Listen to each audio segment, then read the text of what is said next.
2026 সালে দাঁড়িয়ে মনে হচ্ছে গাছ যেন ধীরে ধীরে হারিয়ে যাচ্ছে এই পৃথিবী থেকে। তবুও কিছু মানুষ আছে যারা আবার নতুন করে গাছ লাগাচ্ছে, নিজের ছোট্ট পৃথিবীটা সবুজ করে তুলছে। আমরাও তাদের মধ্যেই একজন, কারণ গাছকে ভালোবাসা আমাদের কাছে শুধু শখ না, এটা একটা অনুভূতি।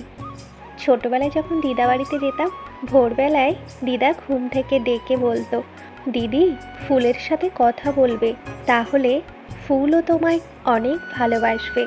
তখন বুঝিনি, কিন্তু আজ বুঝি গাছও পরিবারের মতোই একটা অংশ।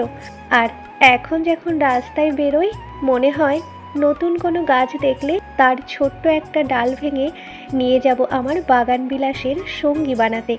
এতে যদি তোমরা আমায় গাছ চোর বলো, সেটাও কিন্তু আমি হাসি মুখেই মেনে নেব। আজ ছোট্ট ছোট্ট গাছগুলো রিপোর্টিং কে করলো সেটা তো তোমরা দেখেইছো।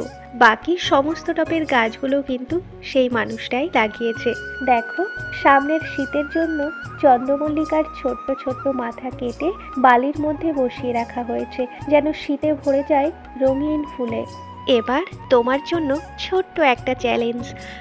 তুমি যদি গাছ ভালোবেসে থাকো, তাহলে চ্যানেলটা সাবস্ক্রাইব করে তোমার সবচেয়ে প্রিয় ফুলের নামটা কমেন্টে লিখে যাও। দেখি কার পছন্দটা সবচেয়ে বেশি মেলে।